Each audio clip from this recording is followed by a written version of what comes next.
It's no secret that Omega has been chasing Rolex's success for near on half a century. It must be galling for the head honchos at the Swatch Group to see the five-pronged crown take all the glory with such ease, especially since, back when Rolex was just a notion in the mind of young German Hans Wilsdorf, Omega was the force to be reckoned with.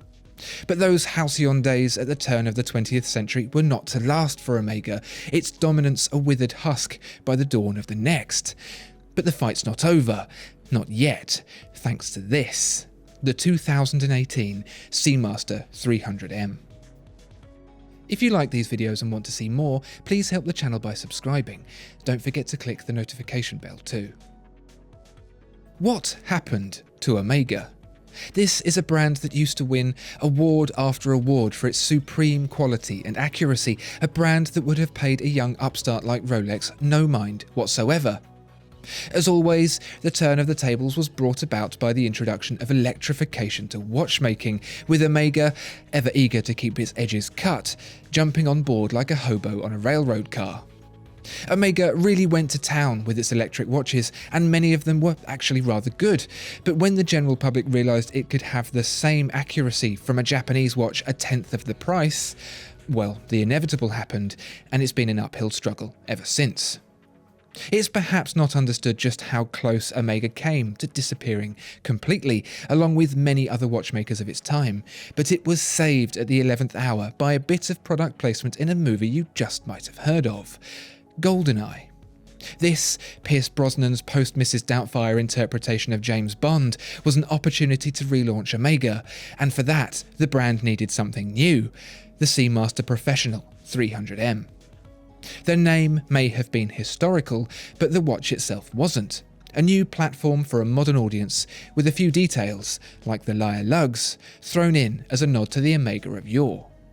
And it wasn't the first time the Seamaster had been completely reinvented, with the 1957 Seamaster 300 setting a precedent for remodelling the line, so you could say that starting over is actually true to the brand.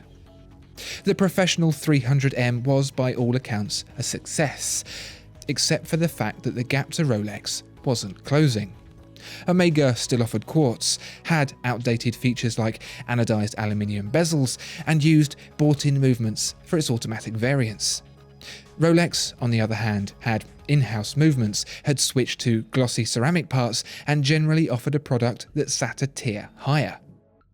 Omega responded with a version of the Seamaster Professional that had both a ceramic bezel and dial, which, coupled with a step up in fit and finish, took it closer to the Rolex, but it still lacked the in-house movement that had started appearing elsewhere in its lineup. Hence this, the ceramic, in-house 2018 Seamaster Professional 300M. This time, Omega is bringing the big guns to Rolex's Submariner, and it starts with what's inside, the METAS-approved caliber 8800.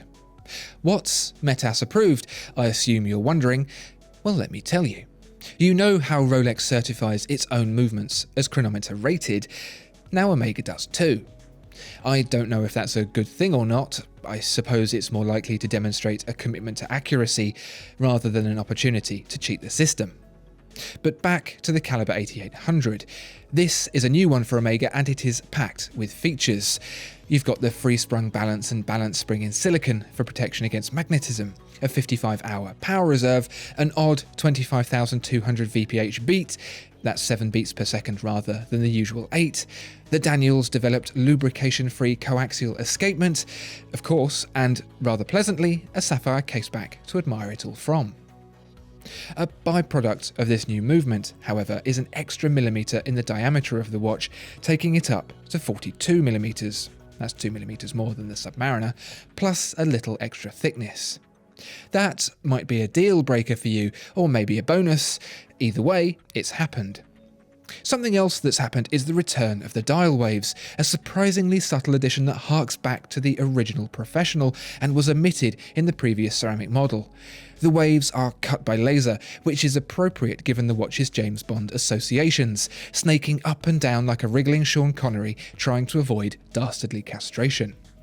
The helium escape valve has also been tinkered with, not just so it's now conical, but also so it can be operated underwater. These valves are used to allow helium to exit the case during decompression in a decompression chamber, so why it needs to be used underwater, I'm not quite sure. If the chamber's filling up with water, saving your watch will be the last thing on your mind. Maybe you have some thoughts on it. But the really impressive thing here isn't something that can be written down as a line in the spec sheet. It's the build quality, the attention to detail. Each luminous marker is perfectly domed, each delineation between finishes crisply defined. The date window is balanced at 6 o'clock and inverted to blend with the dial. The ceramic elements, available in 7 different colour combinations, are deeply polished and shift in saturation under moving light. Even the bezel text, in white enamel, is crisp and bright. On paper, it sits side by side with the Submariner, trading blows with no real winner emerging. But there's one more tidbit left to ponder, and that's the price. Rolex would kindly ask you for £6,550 to relieve them of a Submariner date. Omega, on the other hand, want just £3,520, £3,600 if you want a bracelet instead. And you don't need me to tell you that that is a big difference. If there's one thing to be learned from an ongoing interest in mechanical watches, it's that logic doesn't have much of a part to play in any of it. If you want a Rolex, you want a Rolex, and that, quite frankly, is the end of it. However, if the Seamaster has always held an appeal for you, but just never quite hit the mark, then perhaps now it's time to reassess your position. It might have taken Omega many decades to catch up, but it seems, at last, that it's finally stopped bringing a knife to a gunfight. What do you think? Can the new Seamaster 300M topple the mighty Submariner? Let us know in the comments below.